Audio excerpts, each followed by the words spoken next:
Viagem ao centro da Terra.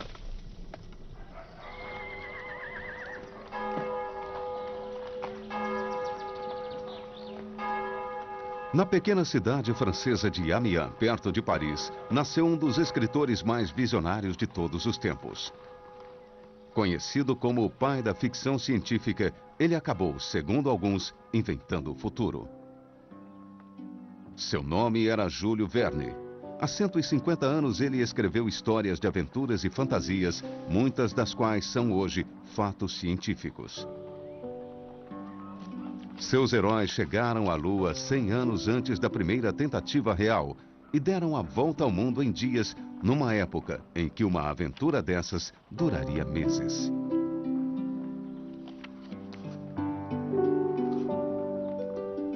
Em 20 mil léguas submarinas, ele imaginou um submarino que percorria os 7 mares e ficava submerso por longos períodos.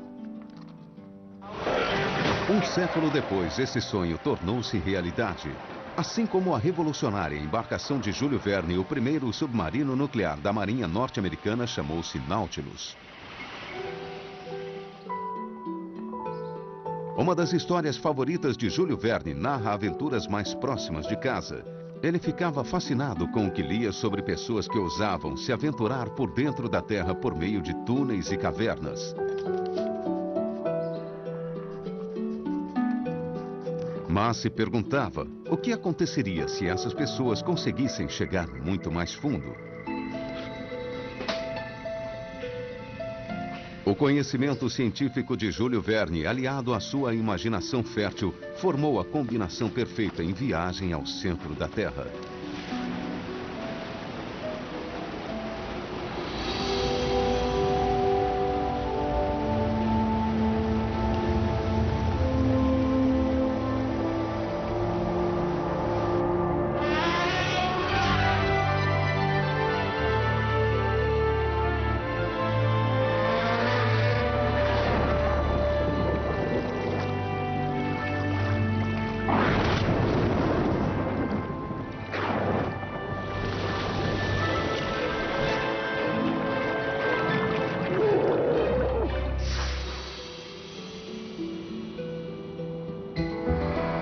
Quando ele estava escrevendo o livro, sabia-se muito pouco sobre o interior do planeta.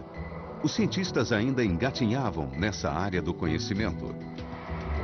Mas o século XIX foi uma época de grandes descobertas. Os geólogos estavam descobrindo quantas camadas de rocha haviam sido depositadas e corroídas pela erosão durante os milhões de anos do planeta. Os caçadores de fósseis começavam a montar os esqueletos de criaturas extintas. E as teorias mais recentes sobre a vida na Terra provocavam grandes discussões.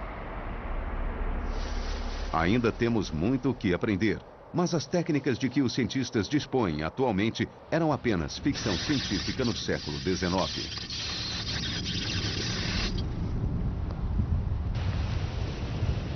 Hoje recolhemos gases dos vulcões e analisamos com tanta precisão que é possível saber o que acontece lá dentro.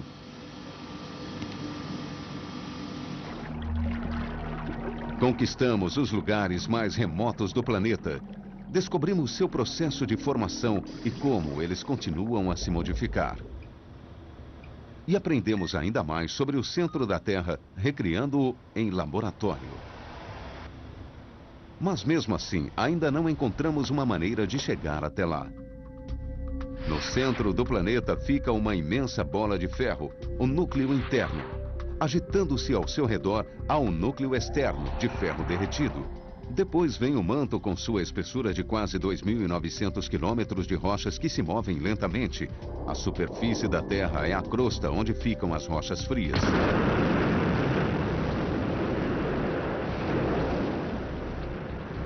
Hoje o espaço sideral é a nova fronteira. Mas a sua exploração também vem nos ensinando bastante sobre a Terra.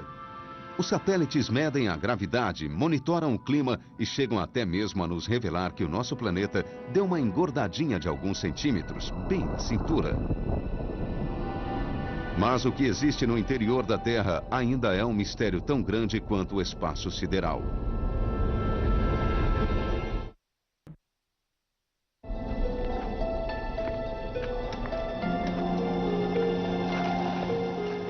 Júlio Verne adorava as invenções tecnológicas e equipava suas aventuras com lâmpadas elétricas alimentadas por produtos químicos. Como sabia que as chamas vivas causavam explosões embaixo da Terra, ele inventou essa solução numa época em que a iluminação a gás ainda era um luxo e a eletricidade era desconhecida fora dos laboratórios. Os heróis de Júlio Verne, na busca de um mundo subterrâneo no centro da Terra, eram o professor alemão Otto Lidenbrock, seu sobrinho Axel e o guia islandês Hans.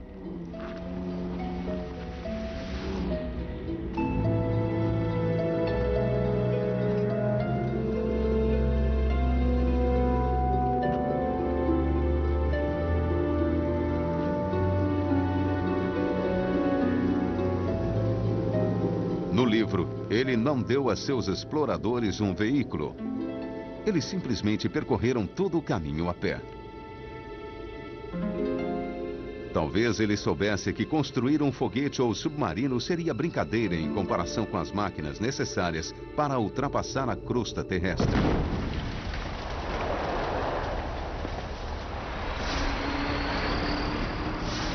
Será que conseguiríamos escavar um túnel até o centro da Terra com a tecnologia de que dispomos hoje?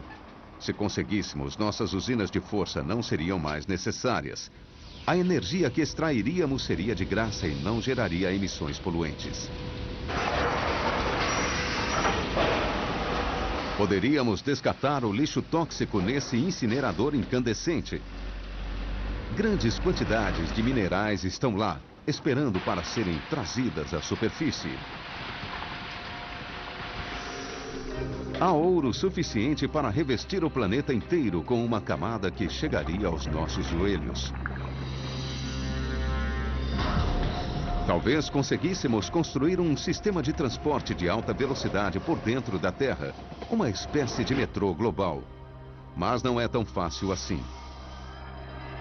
Este túnel, que liga a Inglaterra à França, levou 5 anos para ser concluído e ele tem apenas 48 quilômetros de extensão. Até o centro da Terra são 6.370 quilômetros. Será que gostaríamos mesmo de ir até lá? Seria uma aventura muito bem-vinda para o físico da Universidade de Maryland, Dan Latrobe. Acredito que é uma ideia bem interessante para uma aventura. Eu com certeza iria se isso fosse possível. Hoje em dia, as máquinas que escavam túneis têm tanto força quanto inteligência. Escoram as paredes do túnel que estão perfurando e não param nunca. Mas quais seriam as chances, mesmo de um monstro inteligente como este, chegar ao centro da Terra? Brian Clark constrói túneis em várias partes do mundo. Haveria diferentes combinações de materiais num túnel que nos conectasse ao centro do planeta. Mas, de modo geral, começaríamos a cavar em terreno suave. Depois teríamos que passar pelas rochas internas e, à medida que nos aprofundássemos, as rochas iriam se alterando sob o efeito da temperatura.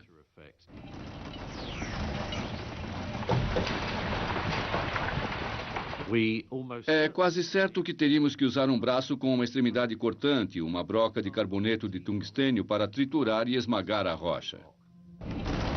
Hoje em dia, as tuneladoras mais avançadas conseguem escavar 60 centímetros por hora. Nessa velocidade, se escavássemos 24 horas por dia, seriam necessários 1000 anos para alcançarmos o centro da Terra. Teríamos que fazer com que essas máquinas trabalhassem muito mais depressa.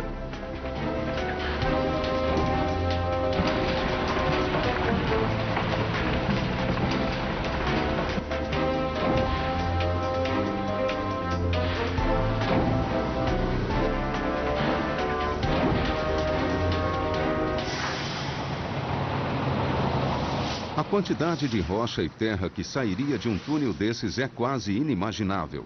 Precisaríamos de um depósito grande o suficiente para armazenar o carregamento de 4 caminhões gigantes por hora, 100 por dia, o que ao todo significa 36 milhões de carregamentos de caminhão.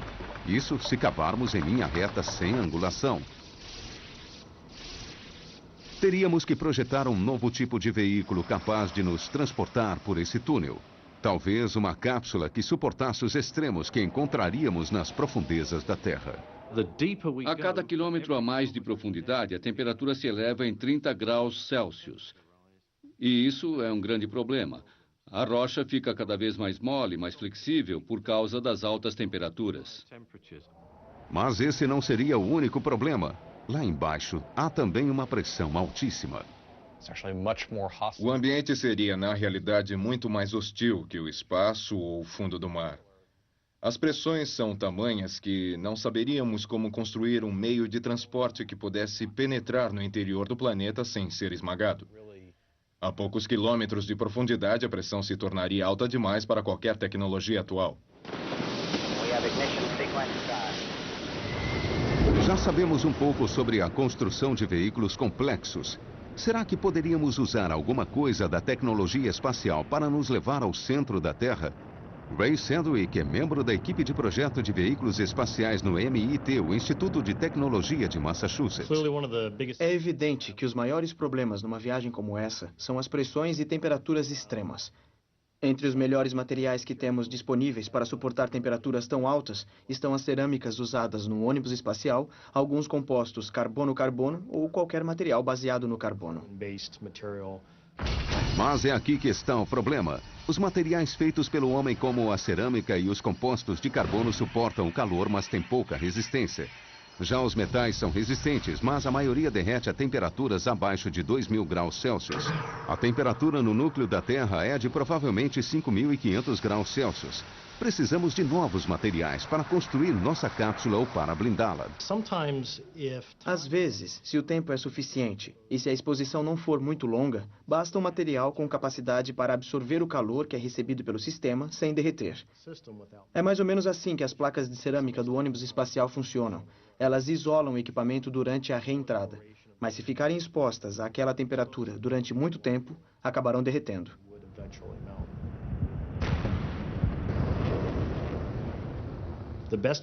O melhor material que eu conheço para suportar altas temperaturas é o diamante. Além de ser o adorno mais valioso, o diamante também é a substância mais dura que se conhece. Podemos fabricar diamantes, mas será que conseguiríamos um que fosse grande o suficiente para uma cápsula? O diamante seria com certeza o material mais forte. E também suportaria as maiores pressões. Não sabemos se seria possível construir uma nave inteira de diamante. Mas seria algo bem interessante e útil se alguém conseguisse fazer. Para que a cápsula resistisse, teria que ser resfriada continuamente. A maior dificuldade seria baixar o calor da cápsula. E só se poderia permanecer em temperaturas tão altas se fosse possível extrair o calor. Quem sabe, um dia, com algum tipo de equipamento com tubos de ânodo de carbono. Talvez uma espécie de cabo muito longo que acompanharia a cápsula até o centro. E bombearíamos algum tipo de refrigerante que desceria milhares de quilômetros, ou a distância que fosse, eliminando assim o calor. Mas sem algum tipo de resfriamento ativo, não vejo chance. O maior problema é a quantidade de tempo que a cápsula ficaria exposta ao calor extremo. Seria como tentar construir um barco para navegar no Sol, entende? Seria uma temperatura dessa magnitude. Uma vez que o calor no centro da Terra é tão grande quanto na superfície do Sol, não poderíamos sequer pensar em viver lá. A tecnologia nos levou ao espaço a 320 mil quilômetros de distância, mas conseguimos avançar somente 11 quilômetros para dentro do planeta, apenas 2% da distância até o centro.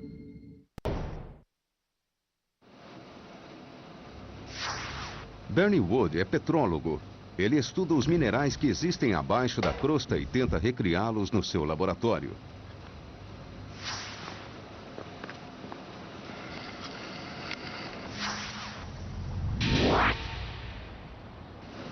Rob van der Hilst é um sismólogo holandês.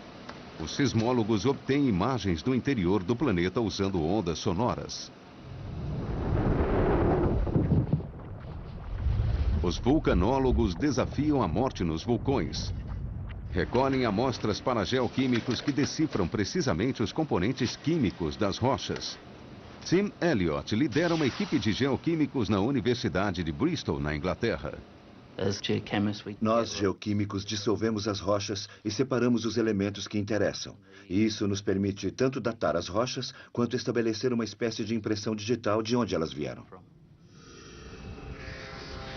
Os vulcões são as fontes mais ricas de rochas do interior da Terra. O mais ativo de todos fica no Havaí. Este é o contato mais próximo com o centro da Terra que o ser humano teve até hoje. O vulcão Kilauea.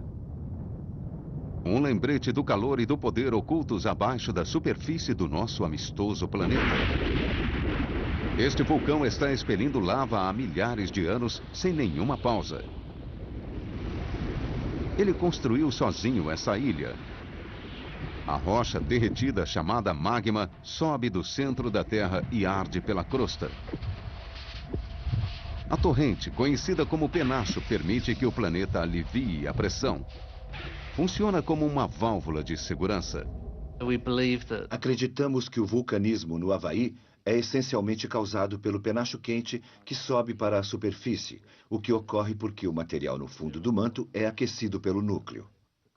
A temperatura do núcleo pode ser até 2.000 graus Celsius mais quente. O aquecimento faz com que ele se torne menos denso, elevando-se consequentemente pelo manto.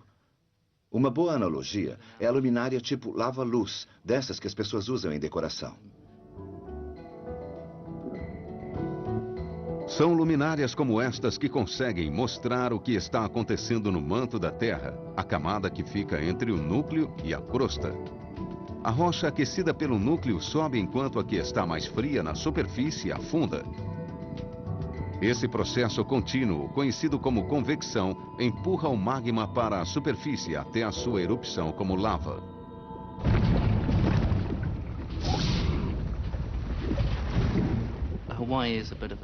O Havaí é um exemplo muito especial. Lá fica o vulcão mais ativo do mundo que entra em erupção com grande frequência. E também é excepcionalmente fluido. Por isso, a lava tende a se movimentar muito rapidamente. E lá há uma grande quantidade das superfícies chamadas Pahoehoe, que é a lava acordada, que tem uma textura bonita, suave. A lava pode ser bela e construir ilhas paradisíacas. Mas ela também destrói. Raramente pode ser desviada e extermina tudo o que estiver no seu caminho.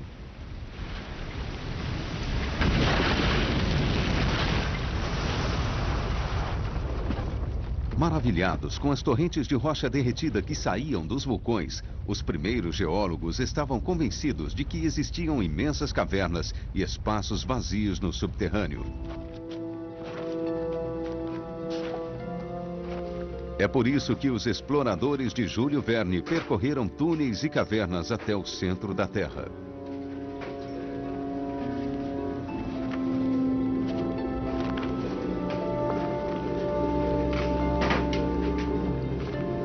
Quando o professor Lidenbrock, Axel e Hans aproximavam-se do núcleo, seu caminho foi bloqueado por um desmoronamento. Não havia outro caminho e eles então decidiram que uma explosão poderia desbloquear a passagem.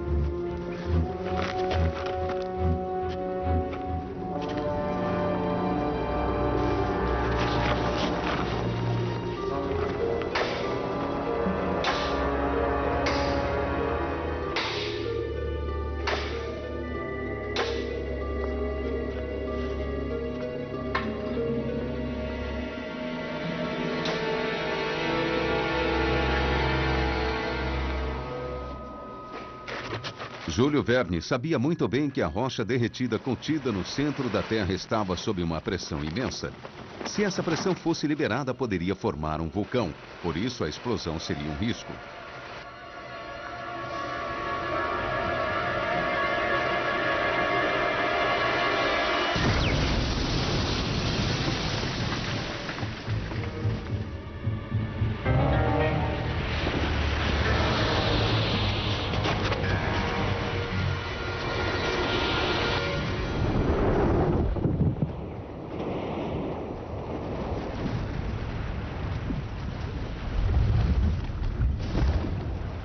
O objetivo de todo vulcanólogo é prever as erupções com precisão.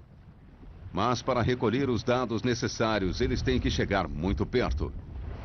Tim Elliott faz seu trabalho a 13 mil quilômetros de distância. Como geoquímicos, costumamos entrar em ação depois que o material esfria e solta alguns pedaços.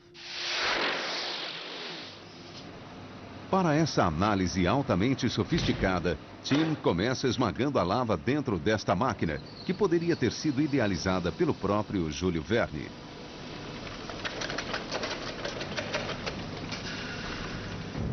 Primeiro, é preciso quebrar a lava em pequenos pedaços. Depois, ela é triturada até tornar-se um pó fino.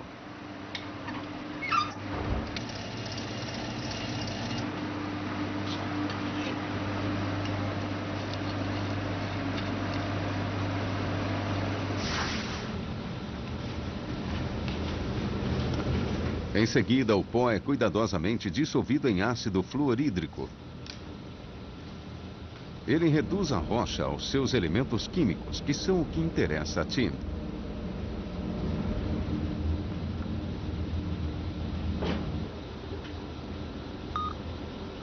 A amostra de lava é aquecida e o ácido evapora de um dia para o outro. Após conseguirmos separar o elemento que queremos, levamos para o espectrômetro de massa para analisar a razão isotópica. Um determinado elemento químico é sempre o mesmo, quimicamente, não importa de onde venha. Mas sabemos hoje que os elementos podem ser fisicamente diferentes. Os núcleos de seus átomos podem ter pesos diferentes. Um espectrômetro de massa consegue distinguir essas diferenças e isso identifica para Tim o local exato do interior do planeta de onde veio a amostra. Nesta aqui, o cálcio e o titânio indicam que ela veio de bem perto do núcleo. Isso nos dá uma pista de que essa lava percorreu todo o caminho desde o limite entre o núcleo e o manto. Mas para medir precisamente a profundidade do local de onde veio a amostra, e isso eu detesto admitir, temos que recorrer aos sismólogos.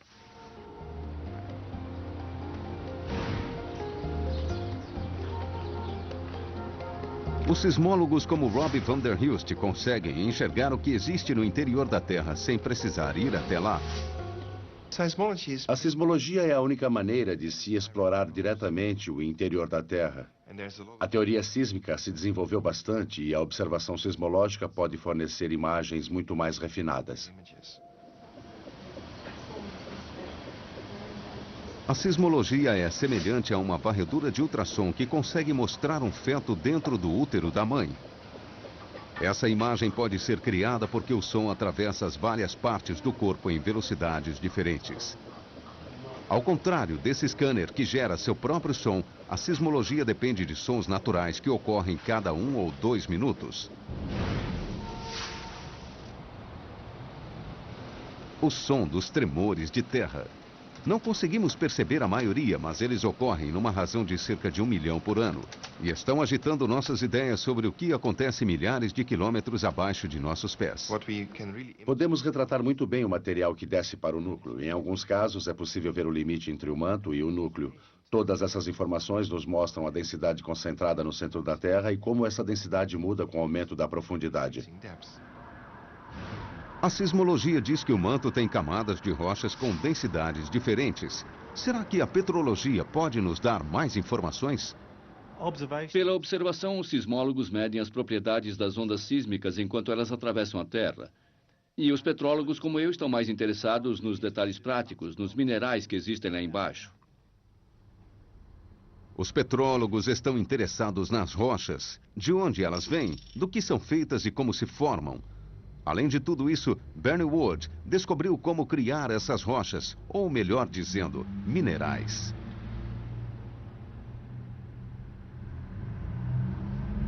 Suas criações não são muito grandes, mas são idênticas ao que existe no interior do globo terrestre. Por que será que ele faz isso? Sabemos qual é a constituição do manto porque temos amostras que são trazidas à superfície pelas erupções vulcânicas.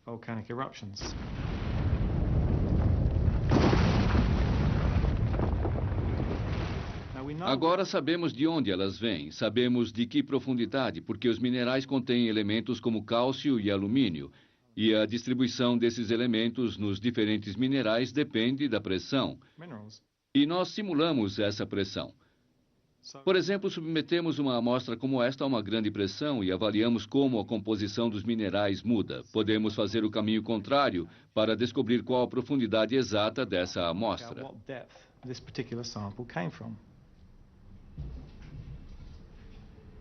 A bigorna na qual Bernie forja seus próprios minerais é feita de carboneto de tungstênio, um material tão duro que é usado para fazer brocas. Ele coloca uma pequena amostra de pedra num tubo de cerâmica, um forno em miniatura, e ela é depois emparedada. Os blocos são especialmente projetados para concentrar a força que ele vai aplicar. Dessa maneira, ele pretende imitar as pressões altíssimas que existem no interior da Terra. No decorrer de um período de 4 a 5 horas, aumentamos a força para cerca de 500 toneladas e depois aplicamos uma corrente ao forno que está no meio, elevando a temperatura para 1.700 graus Celsius. O petrólogo espera ansiosamente os resultados. Se o calor e a pressão estiverem exatos, os elementos irão se fundir, tornando-se uma cópia exata do mineral que está sendo estudado. E isso mostra de onde vem esse mineral. Neste caso, de 710 quilômetros de profundidade, onde a pressão é 250 mil vezes maior do que na superfície. O calor e a pressão anulariam nossa máquina de escavar túneis bem antes que ela chegasse ao centro da Terra. Depois de percorrer apenas 32 quilômetros de uma jornada de 6.400, ela derreteria.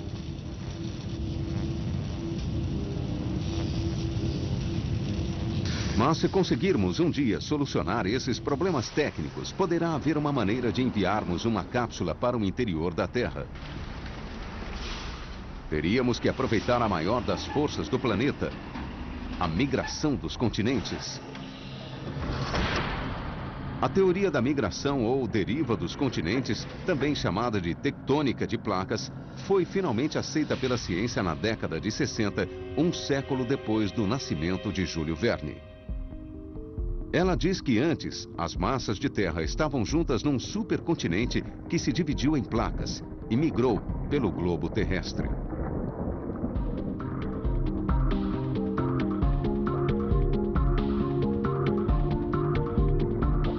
Mas as placas não param e em 20 milhões de anos, nosso mundo será diferente. Como continuam em movimento, elas provocam grandes estragos. E a região mais prejudicada é a do Japão.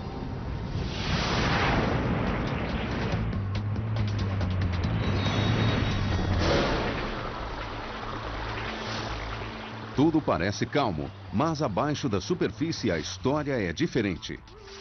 A placa do Pacífico e a Ásia estão colidindo.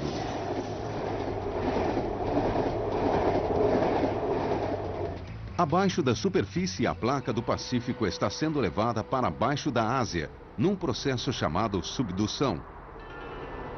Isso faz com que o Japão se torne um lugar perigoso, com uma grande incidência não apenas de vulcões, mas também de terremotos. Liberando na maior parte do tempo cinzas e fumaça, os vulcões do Japão parecem tranquilos, mas não se iluda.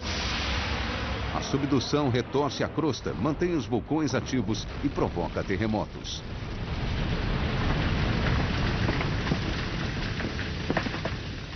O medo é de que o fenômeno destrua as ilhas que ele próprio criou. Tetsuro Urabe é professor na Universidade de Tóquio.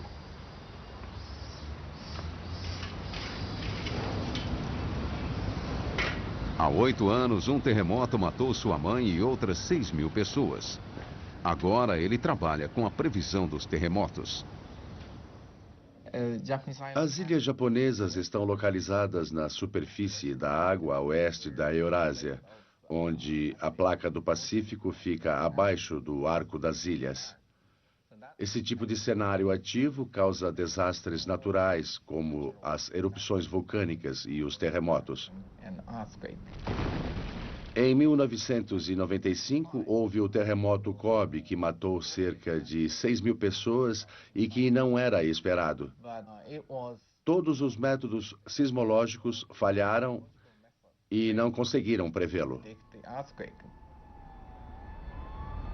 Para prever melhor os terremotos, temos que conhecer mais a fundo suas causas. Uma cápsula projetada para viajar ao centro da Terra poderia ajudar nesse caso. Se não tivéssemos pressa, poderíamos enterrá-la na placa do Pacífico e esperar uns poucos milhões de anos. Ela terminaria embaixo do Japão, graças à migração dos continentes e à subdução. A rocha onde colocaríamos a cápsula é sólida, mas está em movimento. Isso é o que o manto faz. Ele flui muito lentamente, cerca de 1 centímetro por ano. Mas é como o vidro, que se você acerta com um martelo, quebra. Essa é a causa dos terremotos. 240 quilômetros abaixo da superfície, uma placa tenta se mover contra a outra. A pressão gerada é incrível e contínua até que uma placa quebre e se solte.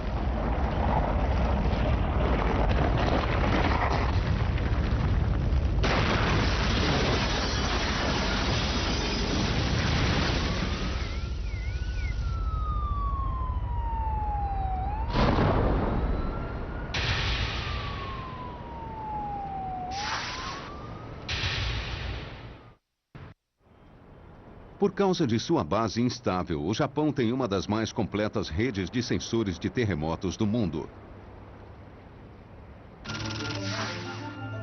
1.700 escutas enterradas procuram qualquer sinal de movimento na crosta ou no manto. Os dados são transmitidos para um centro de monitoração nacional que registra os menores murmúrios.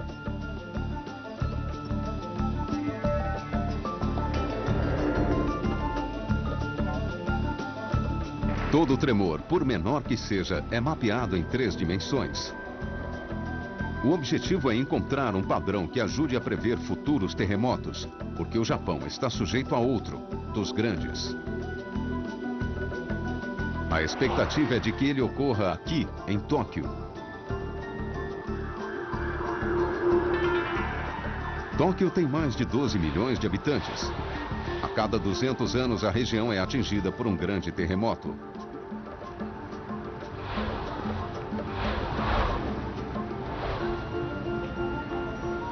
A cidade foi construída sobre uma intersecção onde 4 das placas tectônicas do planeta se encontram. As colisões subterrâneas nunca param. Por isso o Japão é tão propenso aos terremotos e também por isso é tão difícil prevê-los. É um jogo de alto risco em que milhões de pessoas podem ficar feridas ou morrer.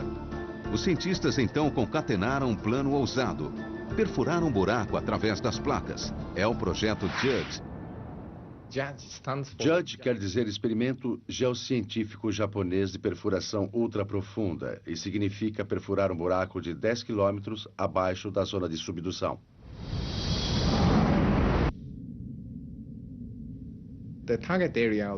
A área que o projeto JUDGE quer atingir é muito ativa. E numa profundidade de 10 quilômetros, a temperatura pode ser superior a 300 graus, o que torna a operação extremamente difícil. O mesmo vale para a nossa cápsula. Precisamos de mais tecnologia para sobreviver à pressão e à temperatura intensas.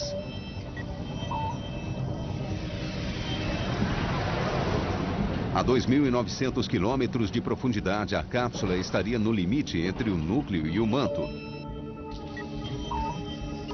Aqui, a temperatura altíssima derreteria as placas que protegeriam a cápsula. Ela teria que ser liberada de sua proteção e se prover sozinha de energia. À frente está o núcleo de metal maciço. Por que será que há tanto metal aqui?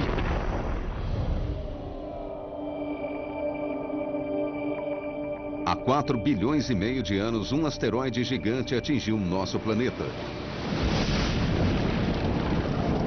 O centro de ferro do asteroide derreteu e formou um oceano de metal no centro da Terra.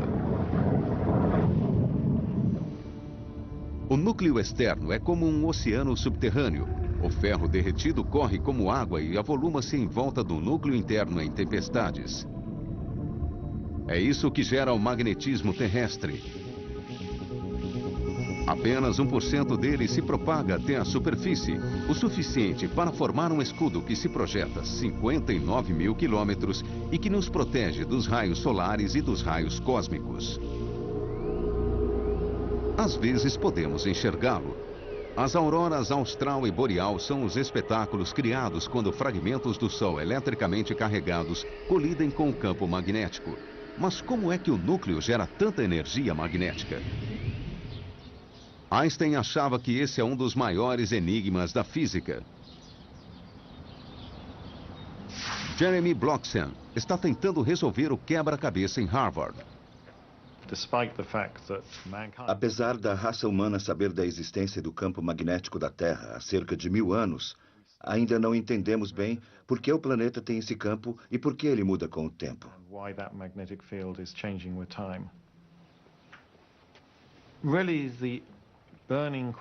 A maior das questões que queremos resolver com as investigações sobre o campo magnético da Terra é como ele é gerado. Que mecanismo dá origem a um campo que persiste há pelo menos 2 bilhões de anos?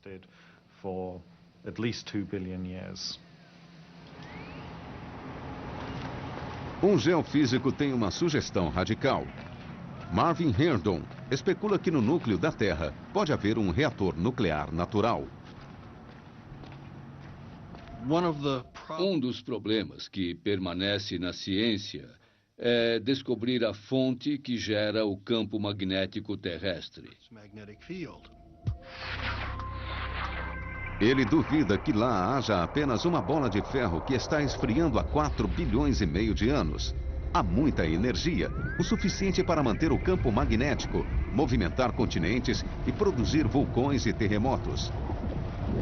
Marvin desconfia de que haja algo muito mais potente lá embaixo. Uma das implicações que já sugeri anteriormente é a possibilidade de que as mudanças que observamos no campo geomagnético podem ter sua origem nas mudanças da potência efetiva do reator nuclear. Será que isso explicaria as mudanças drásticas que nosso planeta já sofreu, como a extinção dos dinossauros? Será que o derretimento das calotas glaciais foi causado por uma onda de calor vinda de um núcleo que seria como um reator? Porque, ao contrário de um núcleo de ferro, um reator poderia flutuar. Um reator nuclear pode se desligar e se reiniciar. Sua potência pode variar ou permanecer constante. As ideias de Marvin Herndon são controversas. Poucos concordam com sua teoria e o debate continua. Mas há uma coisa que não se discute. O campo magnético está mudando. E as medições mostram que isso vem acontecendo há algum tempo. Muitas técnicas podem ser usadas para avaliarmos como o campo magnético está mudando. Temos métodos modernos com espaçonaves que estão em órbita especificamente para medir o campo magnético. Temos observatórios magnéticos instalados em vários pontos do mundo que medem continuamente o campo.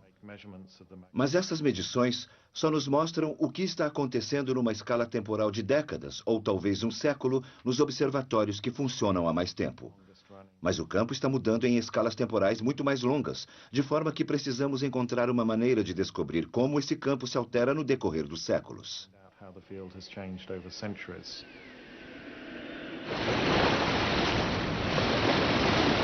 Felizmente, os navegadores sempre dependeram do campo magnético e aprendemos muito sobre suas variações através de seus mapas. As mudanças continuam. Atualmente, o norte magnético está saindo do Canadá em direção ao Oceano Ártico, numa velocidade regular de 16 km por ano.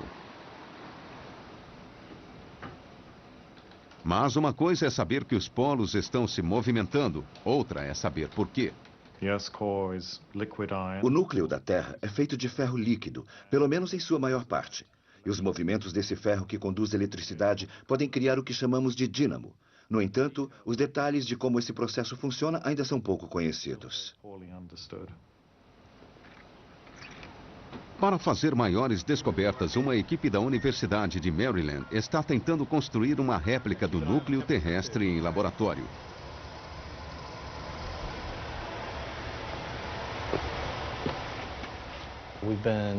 Estamos montando uma sequência de experimentos cada vez maiores e mais potentes para tentar chegar aos mesmos parâmetros da parte exterior do núcleo e descobrir como a Terra gera seu campo magnético.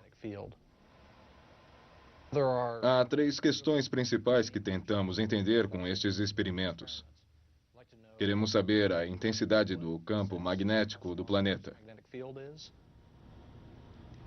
Também entender o que provoca e conseguir prevê-lo.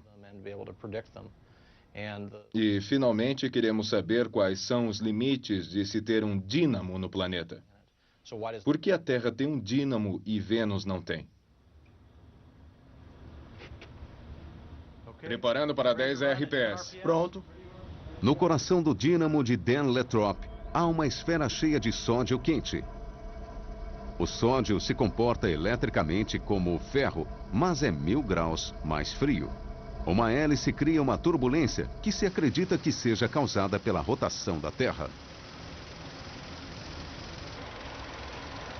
Até agora não se conseguiu gerar uma quantidade significativa de magnetismo, mas verificou-se que pequenas mudanças na velocidade e na temperatura afetam significativamente o campo magnético. Verifique se tem vazamentos. Não vi nenhum até agora. Tudo bem. Vou continuar.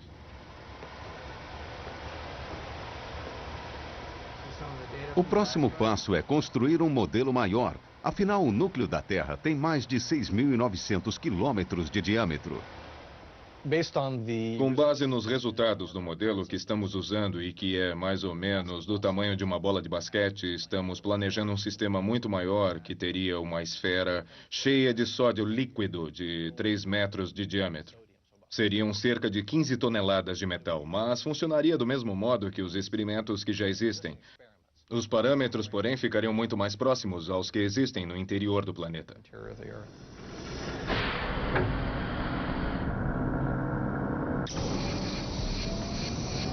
A cápsula que produzimos em viagem ao centro da Terra está por conta própria depois de pegar carona nas rochas.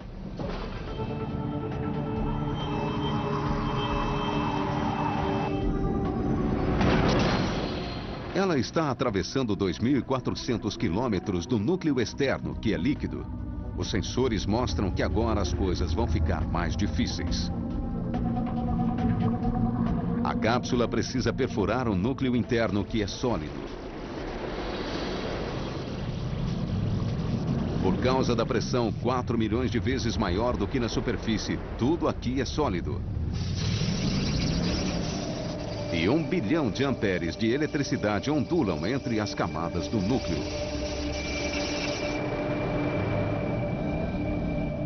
Este será o final da jornada, o centro da Terra. O único lugar do planeta onde não há gravidade.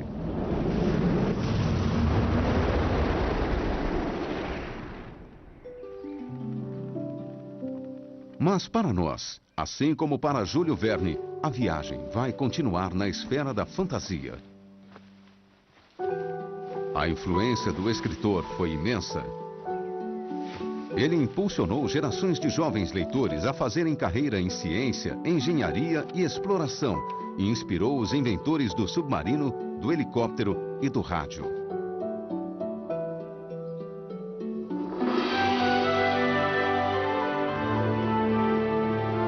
A aventura de Júlio Verne conduziu o professor Lidenbrock, Axel e Hans numa viagem incrível. Era uma fantasia, mas como todos os romances do escritor, foi baseada nos fatos científicos mais recentes. Naquela época, as escolas ainda não ensinavam ciências. Os livros de Júlio Verne foram usados para preencher essa lacuna.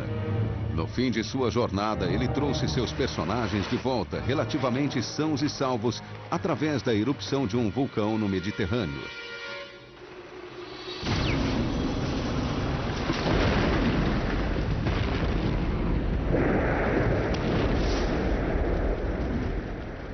É exatamente dessa maneira que a Terra se recicla. As correntes de convecção do manto carregam a rocha para aberturas vulcânicas onde elas são jogadas para a superfície.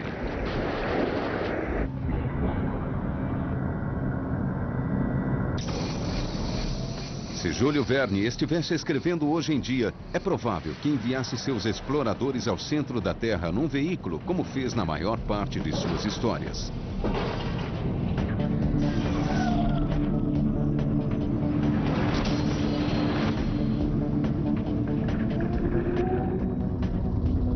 Mesmo hoje, no século XXI, a tecnologia ainda precisa percorrer um longo caminho para realizar este sonho.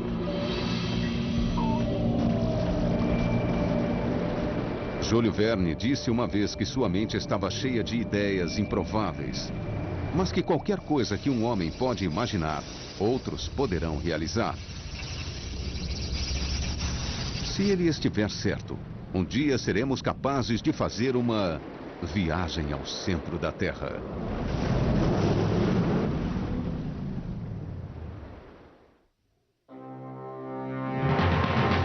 Versão brasileira.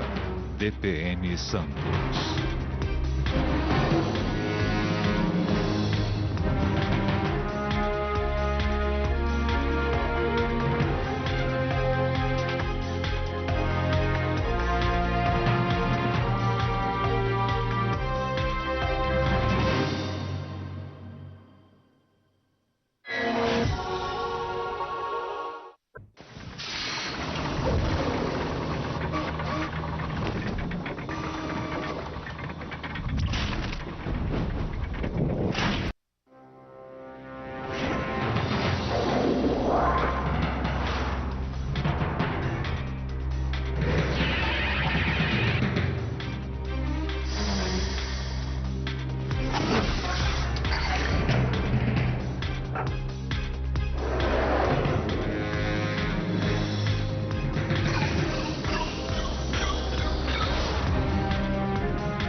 Na segunda metade do século XIX, um dos autores mais visionários de todos os tempos vivia na cidade de Amiens, perto de Paris, na França.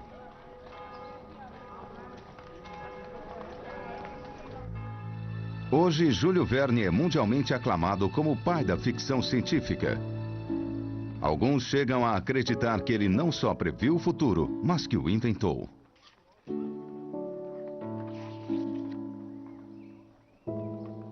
Suas histórias épicas são misturas estimulantes de aventura e ficção científica, principalmente Viagem ao Centro da Terra.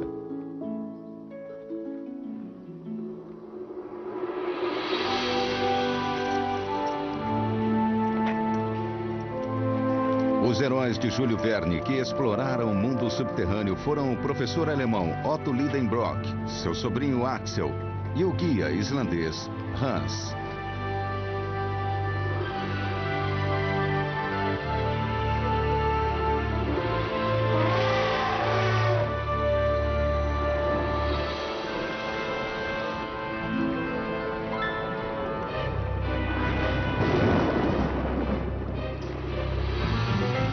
Os escritos de Júlio Verne eram tão incríveis há 150 anos quanto a ficção científica é agora. E muito do que ele escreveu tornou-se realidade, tornou-se fato científico.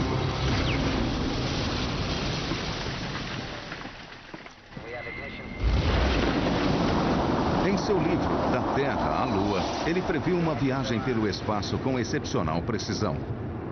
A plataforma de lançamento de seu foguete ficava a apenas 150 quilômetros do que hoje é o Cabo Canaveral. E sua espaçonave mergulhou no Pacífico a menos de 5 quilômetros do local onde a Apollo 9 caiu, só que um século antes. Estamos conquistando o espaço desde a época de Júlio Verne, mas para chegar ao centro da Terra ainda temos um longo caminho a percorrer.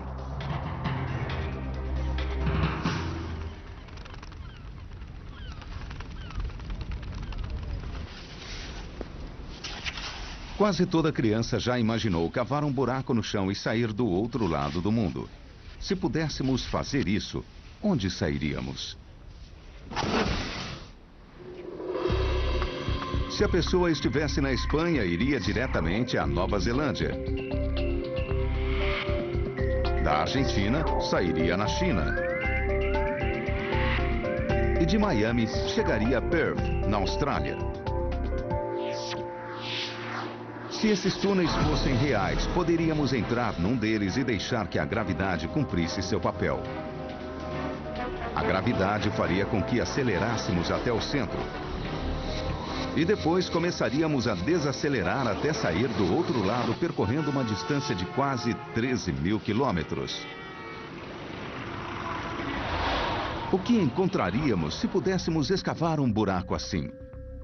No centro da Terra há uma bola de ferro maciço conhecida como núcleo. A parte externa, feita de ferro derretido, se mexe à sua volta. Depois vem o manto, uma camada de rocha quente de 2.900 quilômetros de espessura que se move lentamente. Já a crosta onde vivemos é fina e é dividida em pedaços chamados placas. As placas da crosta estão sempre em movimento, levadas pelo inimaginável calor que emana do núcleo terrestre. Quando elas colidem, o impacto faz curvar as terras planas, formando desfiladeiros, abismos e montanhas. O Himalaia tem quase 9.000 metros de altura e cresce pouco mais de 1 centímetro por ano, enquanto a Índia comprime o resto da Ásia.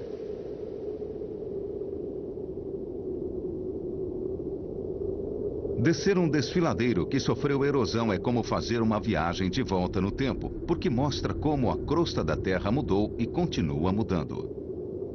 Diferentes camadas de rocha construíram a superfície terrestre durante milhões de anos e são implacavelmente corroídas pelo vento e pela água.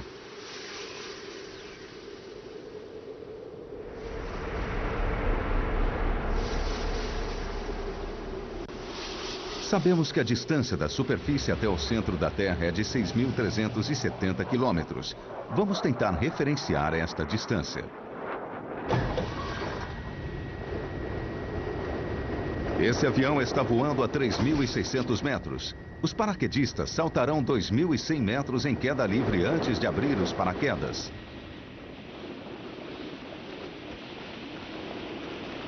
Eles cairão a mais de 160 quilômetros por hora e nessa velocidade chegariam à superfície em pouco mais de 1 minuto. Se continuassem nessa mesma razão até o centro da Terra, levariam mais de 39 horas. A distância é a mesma, por exemplo, de São Paulo a Miami.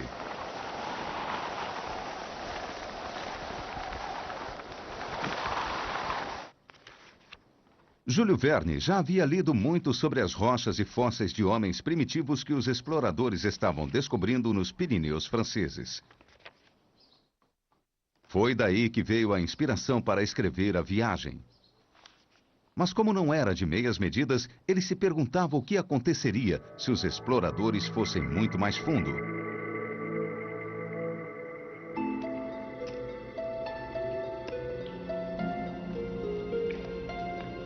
Júlio Verne adorava invenções tecnológicas e equipou seus heróis com lâmpadas elétricas alimentadas por produtos químicos, pois sabia que chamas vivas embaixo da terra representavam um grande risco. Ele então solucionou de maneira original esse problema numa época em que a iluminação a gás ainda era um luxo e apenas os cientistas conheciam a eletricidade. Os geólogos da época acreditavam que os vulcões que entravam em erupção deixavam cavernas gigantescas e túneis embaixo da Terra. Júlio Verne baseou-se nisso para fazer sua rota ao centro do planeta. Ele era fascinado pela geologia e seus exploradores passaram por locais repletos de minerais e metais preciosos e penetraram em catedrais de estalactites e estalagmites, formadas no calcário por 1 bilhão de gotas d'água.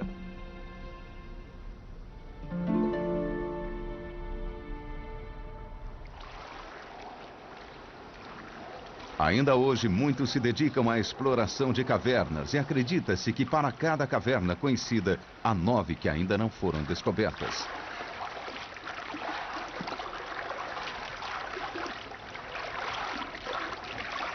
Estas são as novas fronteiras para a exploração do nosso planeta.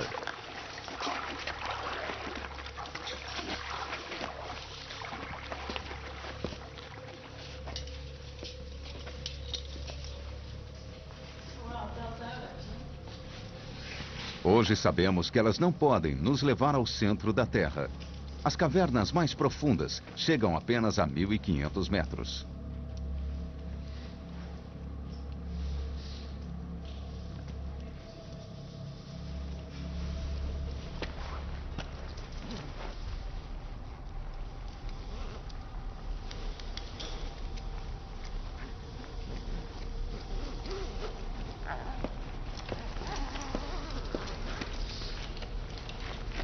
Mas a necessidade, ou ganância, segundo muitos, nos levou ainda mais longe.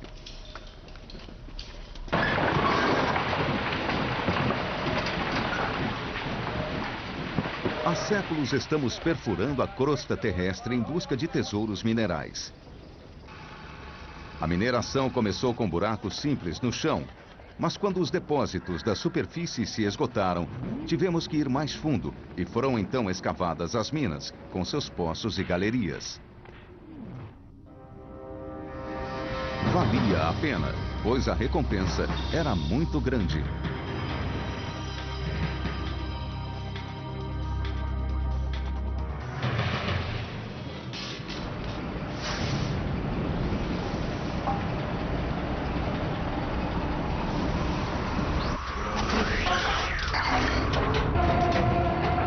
Estes homens estão indo em direção ao centro da Terra.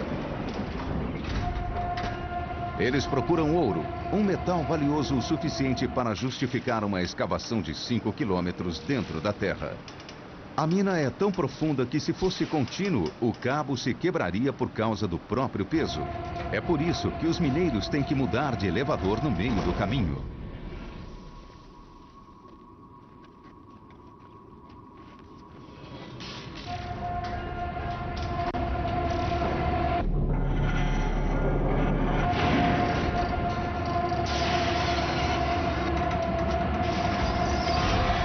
Esta é a mina mais profunda do planeta. É também o mais fundo que alguém já chegou escavando a crosta terrestre. Esses mineradores fazem isso todos os dias. Eles estão a 3.600 metros de distância da superfície.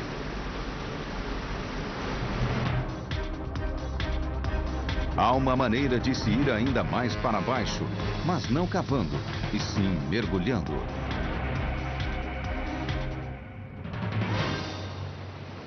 Em 1960, 3 homens usaram um batiscafo chamado Trieste para chegar ao ponto mais profundo do planeta, o Abismo Challenger, na Fossa das Marianas, próximo à ilha de Guam, no Pacífico.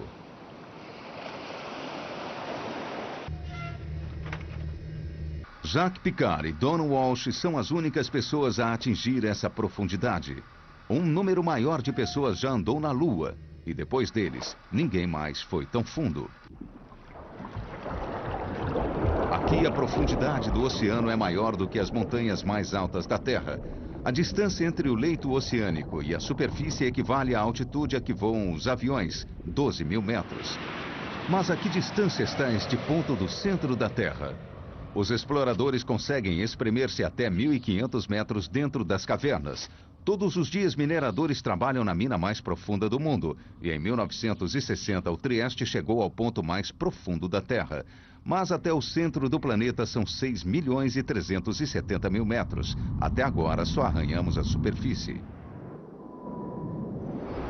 A verdade é que há uma maneira de batermos todos os recordes sem cavarmos um único buraco. Para quem não se importa com uma boa caminhada, o local onde podemos ficar mais próximos ao centro da Terra é o Polo Norte. Declaro que chegamos ao centro do planeta. O Polo Norte! Isso acontece porque a Terra não é redonda, mas sim levemente elíptica. A força centrífuga fez com que o planeta se avolumasse na altura do Equador enquanto esfriava e se solidificava. Os satélites nos mostram que essa barriguinha continua aumentando mesmo com a elevação do nível do mar. É uma quantidade mínima, mas a precisão da medição feita do espaço é fantástica. Júlio Verne teria adorado.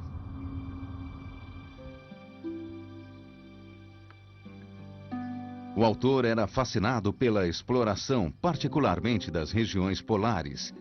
Elas ainda não haviam sido conquistadas. Júlio Verne escreveu Capitão Hatteras. Nele, seu herói norte-americano é o primeiro homem a alcançar o Polo Norte. Em 1909, poucos anos após a morte do escritor, um americano, o comandante Robert Peary, foi o primeiro a conseguir essa façanha na realidade.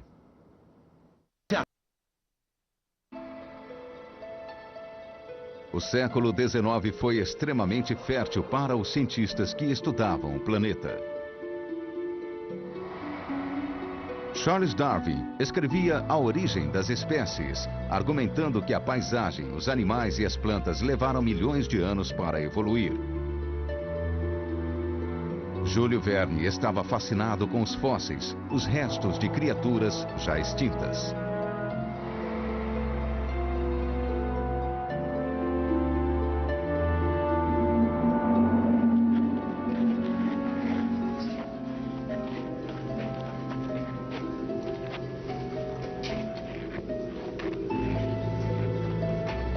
Em seu romance, ele criou uma cena na qual o professor Lidenbrock, Axel e Hans encontrariam mais que ossos antigos.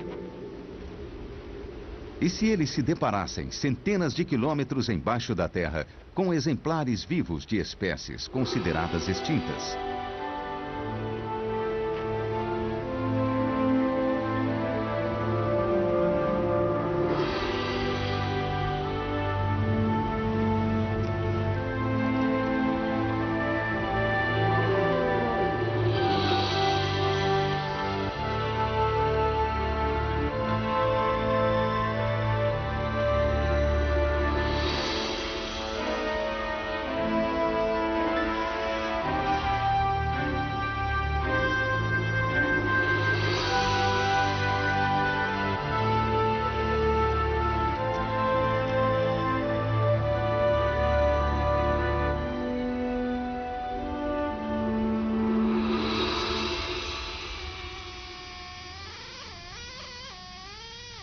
Hoje, restos de criaturas extintas continuam sendo encontrados em todo o mundo e novas espécies ainda estão sendo descobertas. Uma equipe da Universidade de Bristol, na Inglaterra, liderada por Mike Benton, está reunindo fósseis do que pode ser o dinossauro herbívoro mais antigo do planeta. Fósseis são os restos de plantas e animais que já viveram. Por exemplo, uma criatura que vive no mar, quando morre, sua carcaça vai para o fundo. Com o tempo, seus ossos ficam sem carne, que é comida por outros animais, e os ossos acabarão sendo enterrados pela areia ou lodo. No curso de dezenas ou centenas de anos, com a pressão desse sedimento, minerais se infiltrarão nesses ossos, transformando-os em fósseis.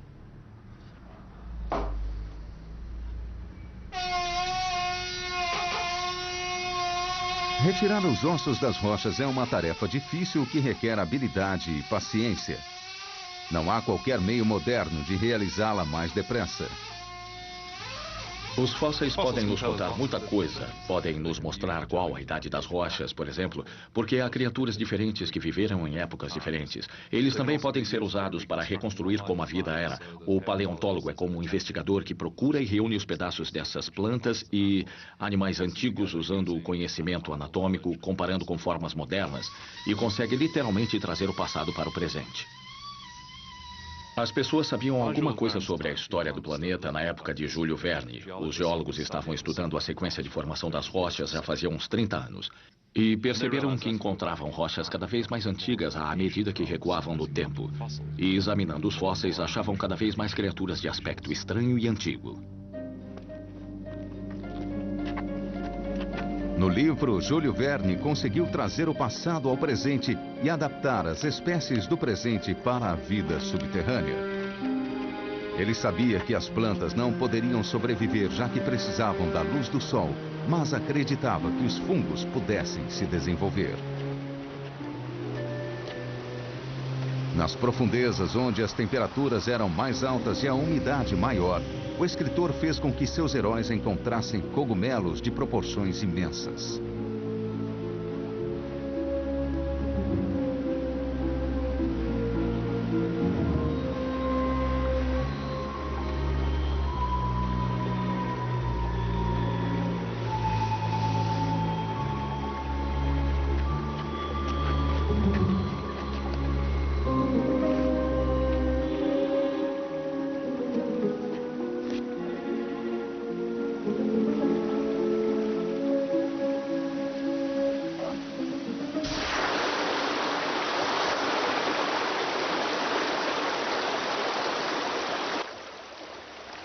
Mas o que será que pode ser encontrado numa verdadeira viagem ao centro da Terra?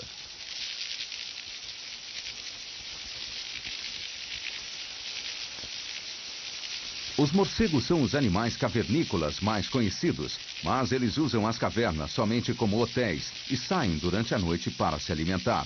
Temos que ir mais fundo para encontrar uma forma de vida mais estranha. Estes são alguns dos últimos locais inexplorados do planeta. Todas as cavernas têm vida animal, mas será que elas se desenvolveram aqui, no isolamento? Ou será que vieram da superfície? São animais que não precisam de coloração para protegê-los do sol e nem de olhos para enxergar, uma vez que vivem em total escuridão, encontrando comida pelo tato e pelo cheiro. Animais que vivem em cavernas, os chamados trogloditas, são difíceis de serem estudados. Eles vivem em fendas muito pequenas e podem nunca ser encontrados, até mesmo pelos exploradores mais intrépidos.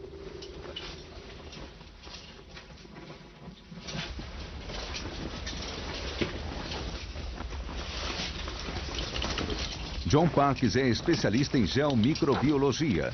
Para trabalhar com essas esquivas formas de vida, ele vai e vem do trabalho de um jeito que a maioria das pessoas faria de tudo para evitar. Encontramos vida na Terra independente do fato de que quanto mais fundo você vai, maior é a pressão e mais alta é a temperatura. Mas são formas de vida muito pequenas, são organismos microscópicos, em sua maioria bactérias, organismos que conseguem sobreviver nessas condições. Algumas criaturas conseguem crescer em ambientes de 113 graus Celsius, uma temperatura muito mais alta que a da água fervente.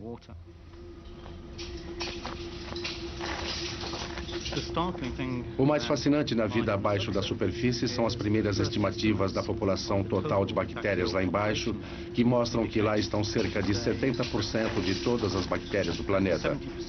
A maioria vive abaixo da superfície. Elas não estão na camada fina mais próxima dos animais e plantas a que estamos acostumados.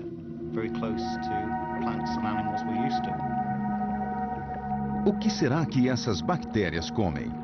Novas descobertas sugerem que elas talvez comam a própria Terra. Na época de Júlio Verne, a ciência acreditava que todas as cavernas haviam sido criadas pela água que corroía as rochas. Será que é isso mesmo? Essas cavernas foram formadas há milhões de anos antes que o nível do mar subisse. Hoje elas estão abertas apenas para intrépidos cientistas como Sam Smith. Ela acredita que não foi a água que corroeu as rochas, mas sim as bactérias. Acredito que sem as bactérias, as cavernas e calcários não existiriam. Elas são necessárias para formar os ácidos carbônicos e outros ácidos encontrados no solo acima da zona onde as cavernas podem se formar e que começam, então, a escavar a caverna. Não há dúvida de que, com o tempo, a corrosão pela água também tem seu papel, mas a presença das bactérias também é necessária.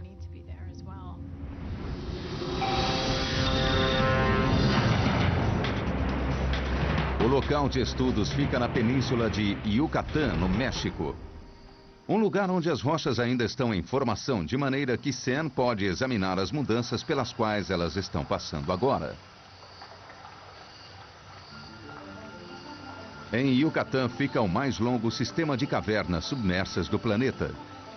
É o melhor lugar que existe para explorar o lado subterrâneo do nosso mundo.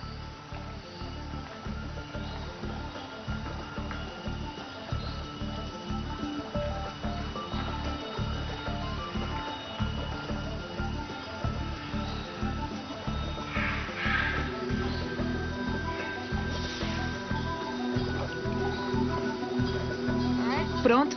Vamos mergulhar?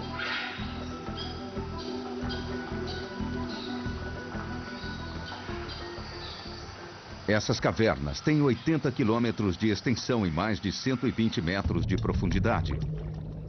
Se Sam estiver certa, as bactérias que comem rocha as escavaram e continuam fazendo isso. Na busca pelas bactérias, ela penetra nesse labirinto embaixo d'água.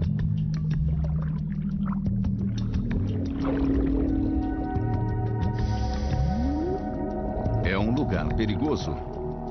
A pesquisa leva a tecnologia de mergulho ao limite. Há apenas 3 cientistas no mundo que têm experiência suficiente para mergulhar em cavernas tão profundas. Todos os equipamentos contam com 1 ou até mesmo 2 sobressalentes, uma vez que os problemas têm que ser resolvidos no local imediatamente. Esse não é o melhor lugar para se perder quando o ar está acabando. Para encontrar seu caminho de volta pelo labirinto, os mergulhadores precisam confiar suas vidas a uma teia de fios.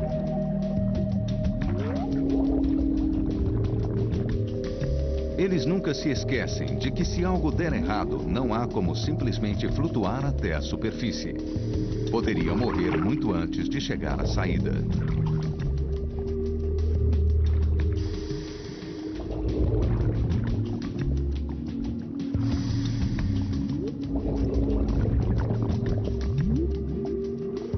Quando Sam encontra finalmente um local onde as bactérias podem estar comendo a rocha, assegura-se de que as amostras coletadas sejam perfeitas.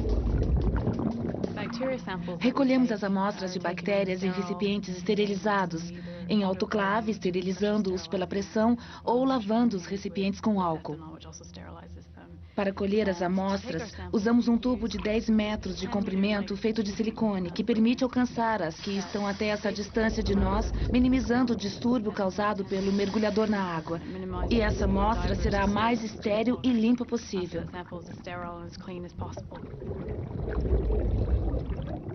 Depois de chegar até aqui, é vital que Sam não acabe contaminando as amostras com suas próprias bactérias. Após recolhermos as amostras, levamos imediatamente até a superfície, onde elas são colocadas e mantidas no gelo o mais rápido possível, até chegarmos ao laboratório do acampamento.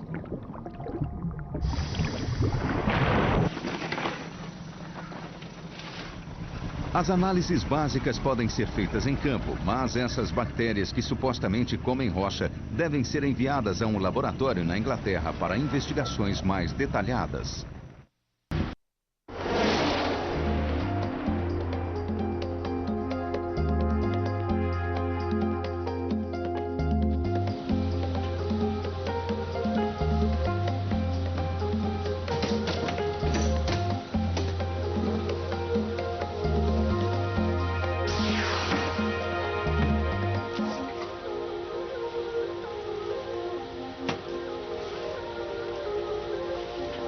Durante a viagem pelo México, as bactérias ficam refrigeradas a 4 graus Celsius, aguardando. No laboratório, são separadas, divididas e aquecidas até 24 graus, a temperatura da água nas cavernas.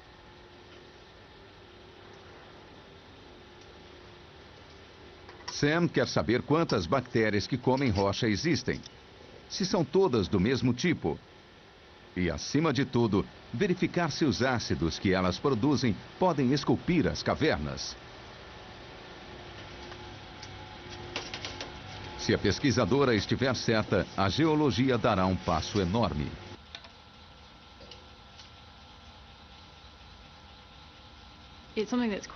Pensar que algo tão pequeno quanto uma bactéria que tem 1 micron de tamanho, ou seja, 1 milionésimo de metro, consegue alterar algo tão grande e ter um impacto tão grande no ambiente à sua volta, é fascinante.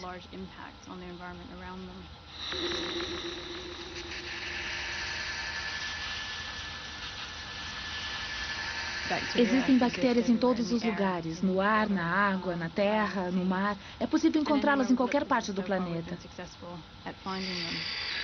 Elas conseguem viver em temperaturas extremas e inclusive no ácido.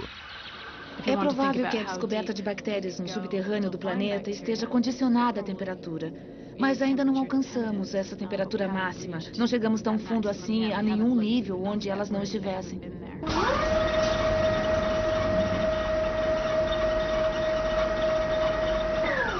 Pode ser que as bactérias acabem se revelando os verdadeiros tesouros enterrados no planeta, tão valiosas para nós no futuro quanto os minerais hoje. Estamos todos acostumados a usar detergentes biológicos no sabão em pó. Eles vêm de organismos que vivem em ambientes com temperaturas de até 60 graus Celsius.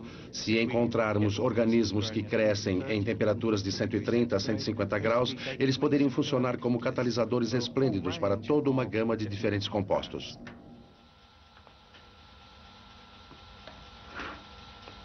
Ao contrário do que acontece com alguns minerais, não há falta de bactérias. Elas podem ser encontradas em qualquer lugar e em qualquer profundidade. Elas conseguem sobreviver durante milhões de anos enterradas vivas, sem comida nem oxigênio. Sabemos que 40% de um campo de petróleo acaba ficando no solo em pontos de onde não conseguiremos extraí-lo. Mas se por acaso tivermos meios de manipular esses organismos, eles poderão converter o petróleo em gás. E muitos anos mais tarde teríamos reservatórios de gás viáveis em vez de reservatórios de petróleo esgotados. As bactérias conseguem digerir a rocha em volta dos minerais e já são usadas em minas de ouro. Há uma grande biodiversidade lá embaixo apenas esperando para ser descoberta. A ideia de se utilizar micróbios para extrair minerais estava além da imaginação, até mesmo de Júlio Verne.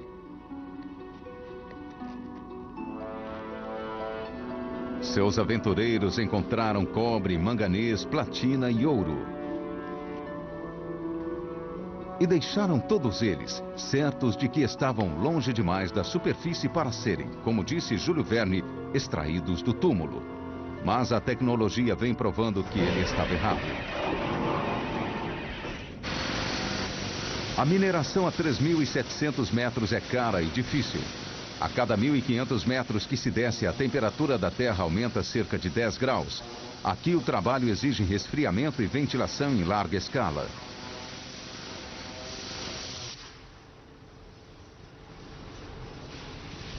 A mina usa mais eletricidade do que uma cidade pequena, produzindo 80.000 toneladas de gelo por dia e trazendo de 3.000 metros de profundidade 10 toneladas de minério para extrair cada grama de ouro.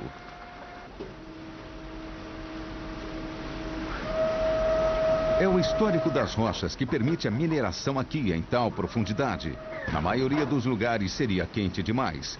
Mas na África do Sul, a crosta terrestre é mais antiga que na maior parte dos outros lugares e teve, portanto, mais tempo para esfriar. Há 2,5 bilhões de anos, o ouro se acumulou como um lago na superfície. Com o passar do tempo, a Terra e o ouro foram forçados para dentro do planeta. Nenhum depósito mais rico que esse foi descoberto até hoje.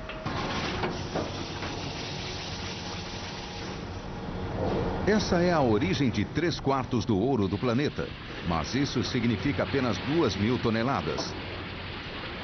Para descobrir por que metais como o ouro e a platina são tão raros, precisamos voltar para a época quando todo o planeta ainda era liquefeito, há mais de 4 bilhões de anos.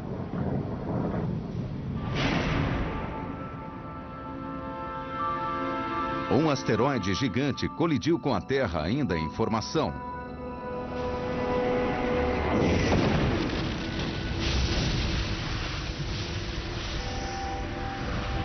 O núcleo de ferro do asteroide afundou, levando consigo os metais do planeta.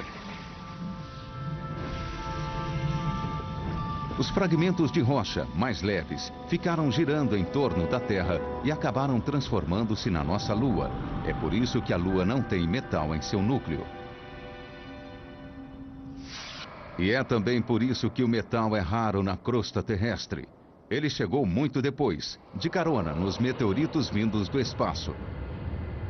Se quisermos mais metais, teremos que chegar ao centro do planeta, que é, na sua maior parte, formado por ferro e níquel, mas com 1% de ouro. Pode não parecer muito, mas o núcleo é tão grande que essa quantidade poderia formar uma camada até a altura de nossos joelhos sobre toda a superfície do planeta.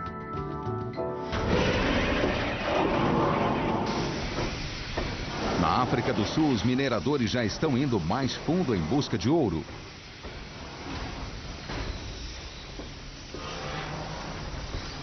Eles querem seguir o veio até 5 quilômetros de profundidade, onde o resfriamento da mina representa 20% do custo.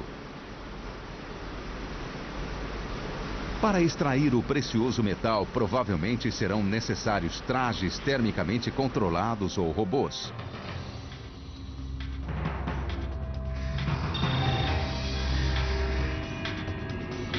Assim como na África do Sul, no noroeste da Rússia, há camadas de rocha que estão entre as mais antigas e, portanto, mais frias do planeta. Neste local, há 30 anos, foi feita uma tentativa de se perfurar o buraco mais profundo da Terra.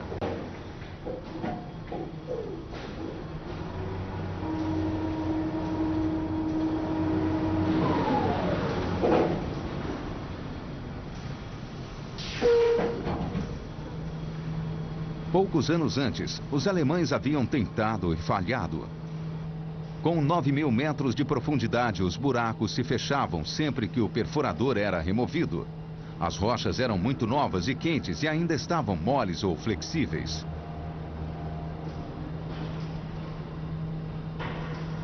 Quatorze anos depois, os russos conseguiram alcançar 12.000 metros. Amostras foram retiradas e analisadas pelos geólogos sob grande expectativa. Ninguém havia visto rochas de um local tão profundo.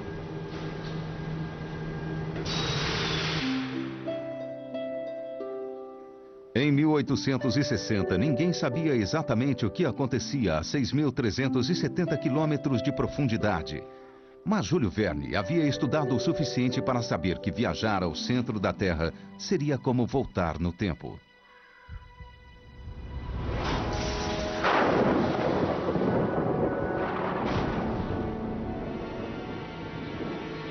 O autor ambientou uma famosa cena num imenso oceano subterrâneo, iluminado apenas por raios e tempestades magnéticas.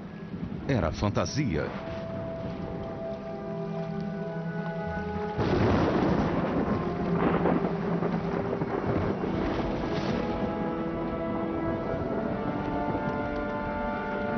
Mas os exploradores de Júlio Verne eram também viajantes do tempo.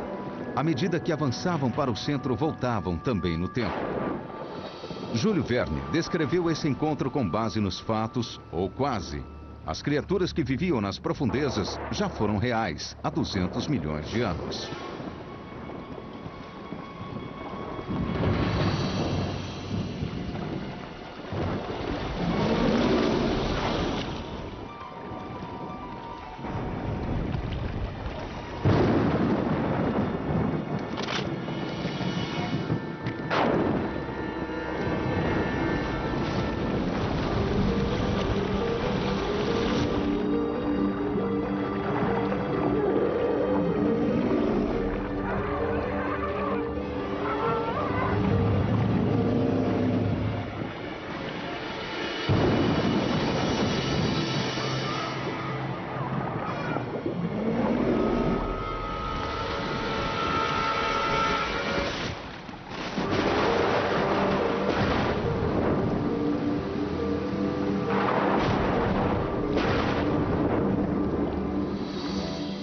Júlio Verne estava certo. Há um grande mar feito de ferro derretido no centro da Terra. Ele se agita em torno do sólido núcleo interno e gera magnetismo, um campo de força colossal. Esse campo se projeta até 59.000 quilômetros no espaço e nos protege da radiação solar. Mas existem indícios de que sua potência está se esgotando. E isso pode significar que ficaremos expostos a uma dose letal de raios cósmicos. Em Harvard, Jeremy Bloxham tenta descobrir por que isso está acontecendo. Um dos objetivos da nossa pesquisa é tentar desenvolver a capacidade de prever o que acontecerá ao campo magnético no futuro. E é um grande interesse, particularmente neste momento, porque nos últimos 150 anos, sua força diminuiu cerca de 10%. E essa é uma razão de decréscimo, característica de um campo que vai entrar em inversão magnética. É uma pergunta importante. Será que o campo magnético vai mesmo se inverter? Uma inversão magnética significa que o Polo Norte se tornará o Polo Sul e vice-versa. As bússolas apontarão para o sentido oposto. A navegação ficará literalmente de cabeça para baixo. Mas não será a primeira vez que algo assim acontece. Deve ter havido cerca de 60 inversões nos últimos 30 ou 40 milhões de anos. Em termos geológicos, portanto, é um evento bastante frequente. Mas na escala temporal da experiência humana, é bem raro. O que aconteceria numa inversão? Será que conseguiríamos nos orientar? Atualmente, as bússolas magnéticas são raramente usadas para a navegação. O mais comum é o sistema de posicionamento global via satélite, que não seria afetado. Mas antes da inversão, o escudo magnético do planeta falharia. E sem ele, os satélites bombardeados pela radiação seriam destruídos no espaço. As coisas dariam errado não apenas para a navegação humana. Muitos animais se apoiam em bússolas magnéticas internas para migrar. Ninguém sabe como eles se comportariam. Mas as inversões não acontecem da noite para o dia, pois o campo de força decai lentamente. Jeremy o observa de perto. Uma grande variedade de técnicas pode ser usada para avaliar como o campo está mudando. Temos medições modernas feitas por espaçonaves em órbita, especificamente para o campo magnético. Temos observatórios permanentes em diversos lugares do planeta que fazem medições constantes do campo magnético. Mas os detalhes desse processo, seu modo de funcionamento, são pouco conhecidos. É por isso que Dan Lathrop, da Universidade de Maryland, construiu um modelo ativo do núcleo da Terra. Estamos montando uma sequência de experimentos progressivamente maiores e mais potentes para tentar chegar aos mesmos parâmetros do núcleo externo do planeta e tentar entender como a Terra gera seu campo magnético.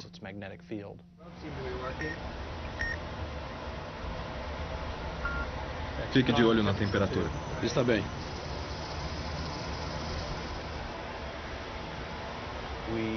Queremos saber como esse campo é produzido e qual é a sua potência. E entender o que causa todas as mudanças visíveis, as anomalias no campo e as inversões. Queremos entender qual é a causa e também poder prever esses acontecimentos. O leito do Oceano Atlântico já foi testemunha de inversões do passado, porque a lava se alinha com o campo magnético à medida que se solidifica. O problema é que as inversões não são regulares. Para prever a próxima, temos que saber o que está acontecendo no núcleo do planeta. Passando para 10 rotações por segundo. Temos dois tipos diferentes de experimento em andamento. No primeiro, acionamos hélices que agitam fluido, uma hélice de cada lado, iniciando o fluxo de turbulência. A esfera no centro do experimento representa o núcleo da Terra. O sódio faz o papel do ferro e as hélices simulam a rotação. Preste bastante atenção na O ajuste da velocidade afeta o magnetismo gerado. Para ver se não há vazamentos. Eu não vi nenhum até agora. Muito bem. Eu vou continuar. Até agora, a equipe não conseguiu produzir um campo magnético constante. Para simular a Terra de modo mais realista, a esfera terá que ser muito maior. No outro experimento, temos uma configuração muito próxima do exterior do núcleo. Giramos rapidamente a esfera que tem uma camada de metal líquido e, quando aquecemos o limite externo, esfriamos a esfera interna e provocamos uma convecção, como o que acontece quando a água ferve numa panela de macarrão. Neste caso, é a agitação do metal líquido que provoca a turbulência e afeta o campo magnético. Einstein dizia que o desafio mais importante não resolvido da física era o campo magnético terrestre. Ninguém sabe quando a próxima inversão vai acontecer. Apenas uma coisa é certa: os polos magnéticos irão sim se inverter.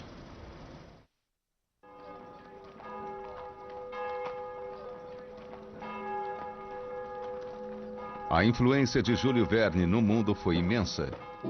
Ele impulsionou gerações de jovens leitores a fazer carreira na ciência, engenharia e exploração, e inspirou os inventores do submarino, do helicóptero e do rádio. Não há dúvida de que seus romances influenciaram as mentes que mudaram nosso mundo.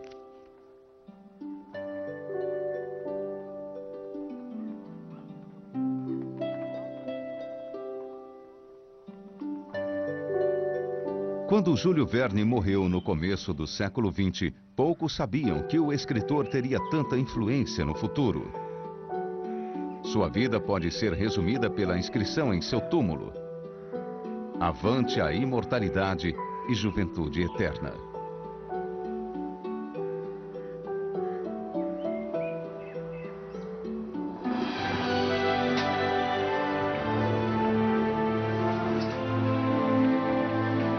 A aventura de Júlio Verne levou o professor Lidenbrock, Axel e Hans numa jornada incrível.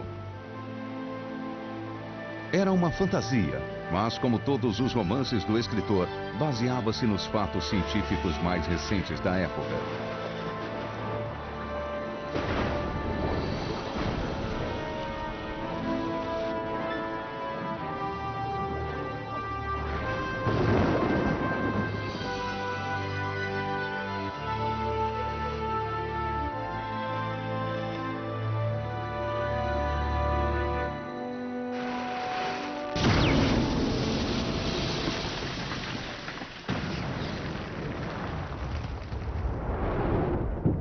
Os progressos feitos desde a sua época são inacreditáveis. Recolhemos lava derretida, a esmagamos, quebramos e observamos numa máquina tão sofisticada que consegue identificar íons individuais. Coletamos o gás dos vulcões e analisamos com precisão para saber o que está acontecendo no seu interior a centenas ou milhares de metros abaixo da superfície.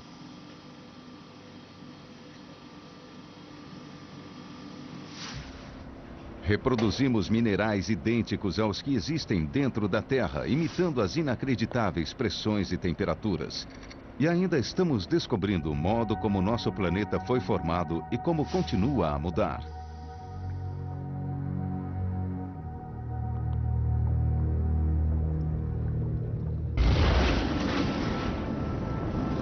Percorremos um longo caminho, não em distância, mas em conhecimento. Nos aventuramos a 320 mil quilômetros no espaço, mas a apenas 11 quilômetros para dentro do nosso planeta. Júlio Verne disse certa vez ao seu pai que sua cabeça estava cheia de ideias improváveis, mas que aquilo que um homem é capaz de imaginar, outros serão capazes de realizar. Se Júlio Verne estiver certo, um dia conseguiremos fazer uma viagem ao centro da Terra.